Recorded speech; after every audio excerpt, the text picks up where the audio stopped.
Hey guys, what's going on? Valk here. So one of the most common comments I get on stream is, RTA is very complicated and it's very confusing to get into. I feel pretty lost, so where do I begin?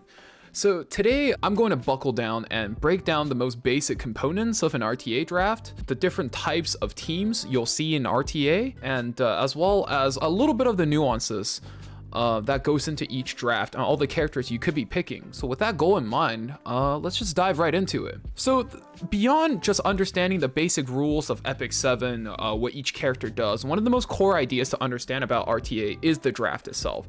So many games are won or lost during the draft. Before the game is even played, where when you decide what heroes to take into a fight.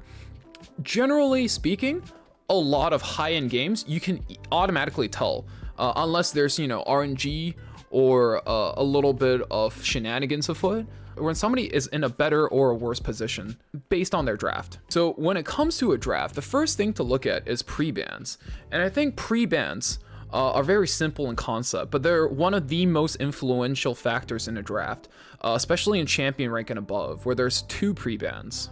The way I like to think about it is any unit pre-ban just doesn't exist.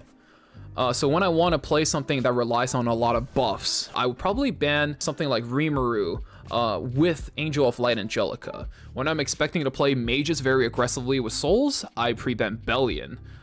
She has a passive that blocks soul gain.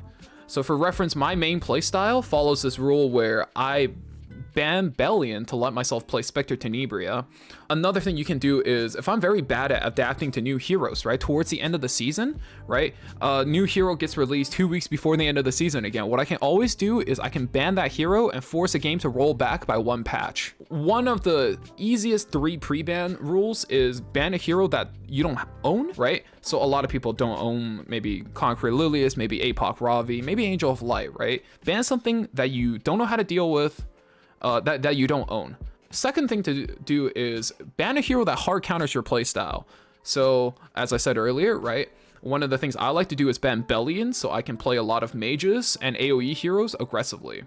And the third rule is you can kind of ban things to force your opponents to play in very specific ways. I like to ban a slow hero and I like to ban a fast hero, and this kind of creates a zone where my opponent is more likely to engage with me in the mid-range.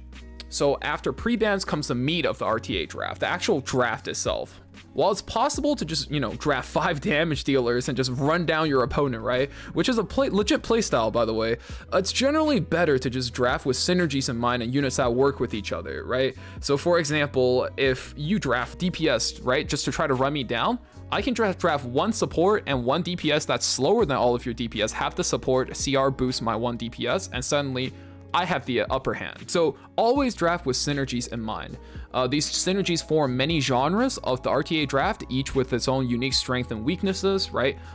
If you kind of hang around the RTA community a lot, you'll hear terms like degen, tank down, standard, aggro, and cleave, right? Those are, I would say, are like the 5 main play styles, and we'll cover them in a bit. For the sake of demonstration, let's focus on what is a standard draft. A standard draft, also commonly known as a bruiser draft, follows the basic logic of 1 support, 1 mitigator, as well as 1 neutral carry DPS in the opening 3 picks. This is then followed with a counter pick DPS, as well as a last flexible pick. And it could be literally any unit. And what you're looking to do is disrupt your opponent's game plan. So I would say, as far as standard goes, the biggest advantage of playing standard is that it has no clear weaknesses. It is always adaptable. But the hard thing about this playstyle is that you have to have a good amount of heroes geared. You have to have a pretty hefty hero pool, and they all have to have decent gear that's at least comparable with the rest of your roster, But I think standard is definitely where most players should be learning when they first start RTA.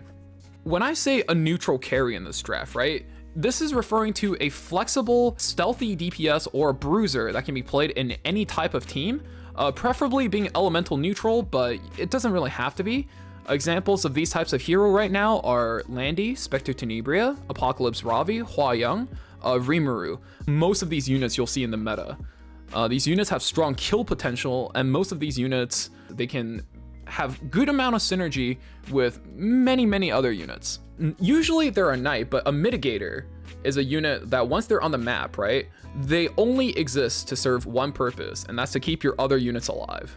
So they usually carry defensive artifacts that help them. Mostly if you think about stuff like Aureus, Adamant Shield, right? You see these a lot. The most important reason for these guys to be here is that as long as your carries are alive, you will still have kill pressure on your opponent. And the most common mitigators you'll see in this meta are Fallen Cecilia, Troublemaker Crozet, Shadow Knight Phyllis, Crimson Armin, and there are special cases such as Peyra and Conqueror Lilius, but we'll get into that in a future topic. As usual, these characters will have their own unique strengths and weaknesses, right? For example, Fallen Cecilia mitigates the most damage, but she's very vulnerable to buff strips and unbuffable since her mitigation is based off of giving allies barriers. Troublemaker Crozet can protect better than anybody else, but he can only protect one unit. These guys serve arguably the most important function in a standard draft because it keeps your other units alive and it stops your opponents from playing the game they want to play, especially for slow players who like to let other people take the first turn. Supports are kind of the most convoluted now, as they can range from a Soul Weaver to a Warrior, and their usual job is to be an attack buffer, cleanse debuff, CR push, or a combination of any of these. Their job is usually to open the fight, either take turn 1 or to revert any advantage a turn 1 opener conveyed, and to enable your team to do their damage and let your units do their jobs. I would say the most meta supports at the moment are Conqueror Lilius, Peyra, Mediator Choleric, Amelia, and any type of Soul Weaver I would consider a support. Basically, it's the support's job to buff up and sustain the team as well as stabilize it against disruption and control. So definitely still very important. So in the example shown here, Amelia, Huayang, and FCC form the standard core I'm going to be building my team around. After that is where the draft gets a little bit difficult, and this is kind of where experience becomes very important. Pick 4 and 5 in a standard draft usually involves a counter DPS and a flex unit. Let's talk about the counter DPS first. A counter DPS is a unit that can kind of check the opponent in their composition, right? So in the example here, my opponent is running a Protect the Spectre Tenebria type of comp. So what I'm going to look to do is drop my Choleric as a high damage AoE hero, right? Choleric hits the board, he presses S3, gives himself attack buff, and he just rips it. Most people Spectre Tenebria can't survive that, so if I can kill that Spectre Tenebria turn 1 right out the gate, basically my opponent's already lost, right? He has no way to kill any one of my units. Even if he crowd controls me, Amelia's going to be able to cleanse that debuff at some point, she'll be able to heal, and my opponent has no pressure to kill me. In my opponent's case, his counter DPS is the Rem. I'm running 2 fire unit and 2 AoE DPS units. These AoE DPS units are very, very vulnerable to Rem. So in my case, the moment I see that Rem, she's out of here. So the last slot in a standard draft is very, very flexible normally, and it should generally be tailor-made to do one of 2 things, ideally both. And those 2 things are strengthen your own composition and strengthen the game plan of your composition. So in my example, I have Closer Charles here. And what this is because I recognize that my opponent is playing a Protect the Spectre Tenebria comp. I'm just going to look to play way more aggressively. He's going to give my team attack up, more combat readiness. And he himself is a very sticky unit that also can kind of do his own damage. In my opponent's case, he drafts Solitaria, who is a debuff and control unit. She's going to try to stun my units and land a lot of crowd control. So the goal of the Spectre Tenebria is to kind of stall out my team to let him further protect his Spectre Tenebria. A control unit works very well if you're the slower player. Other cases include if your opponent is low on damage, you can go for a second healer. If your opponent is overly aggressive, you can go for a second mitigator and just try to protect your units for a comeback. The last flex pick really comes down to the experience you have playing RTA, and one of my biggest advice to anybody looking to play more RTA is just play, right? It costs nothing. Don't be afraid to lose a game here or there. Don't be afraid to drop some ranks, right? Nobody starts out good at the game, and since we only get one chance to ban our opponent's character, we kind of need to identify the biggest threat. And a lot of times it's either the flex pick or the counter DPS.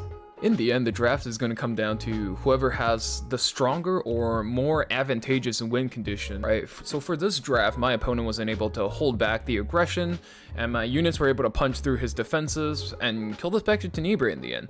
So for example, like the Solitaria gets kicked by the Huayang, who is boosted by the Amelia, which boosts the Charles, which boosts the rest of the team. FCC gives me one wave of skill nullifier, and that's kind of lets me hold back a lot of damage. And in the end, you know, everything kind of falls apart for my opponent's end.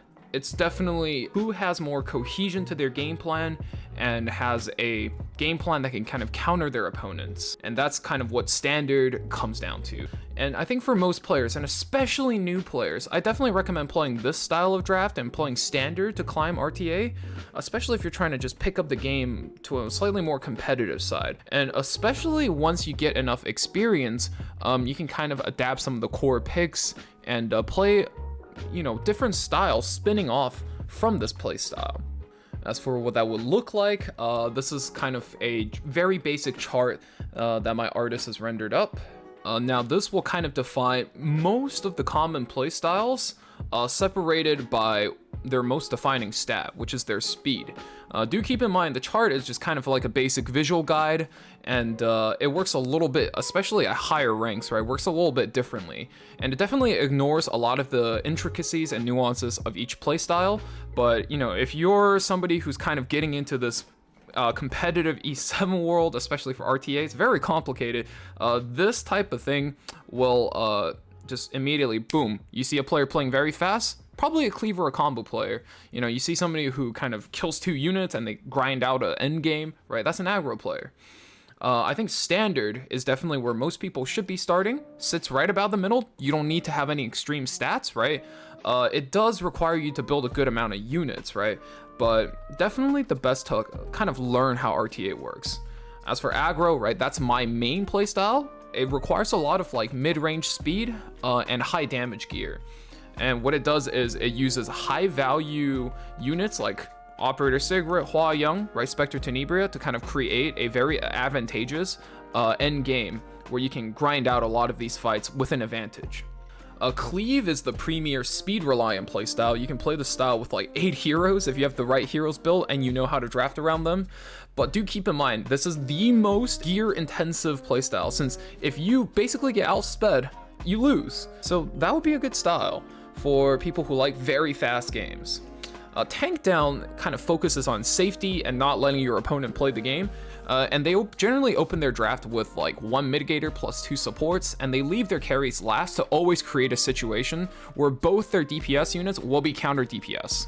Lastly, counter, also known as degen, is an extremely slow and unpredictable playstyle where they rely on the Banshee counter set to generate passive value and just let their opponent play the game, right?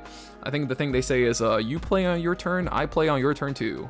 This is like probably the most unreliable playstyle, but it generates a lot of funny clips and has the biggest potential for upset matches. So, one of the main legend players who play this style says, I punch up with this, right? So because it's so unpredictable, they can almost always have a chance to win against better players. So these are, I would say, the 5 main playstyles that kind of define Epic 7 drafts. So after this video, I will be making 5 to 6 videos over the next month or 2 in detail about each playstyle. What is needed to play these playstyles, as well as you know, streamers and YouTubers to go to if you want to learn these playstyles. If that's something you'd be interested in, feel free to drop me a sub and ding that bell so when those videos drop, you can be the first to watch them. If you have any questions and suggestions, feel free to leave them in the comments, and if you want to vote on which guys should come first, there will be a survey in the description so you can vote, and I'll probably just make these videos in order of the popularity. That being said, that's it from me for this video. If you found it helpful, it means a lot to me if you left me a like. And yeah, I'll see you guys in the next one. See ya.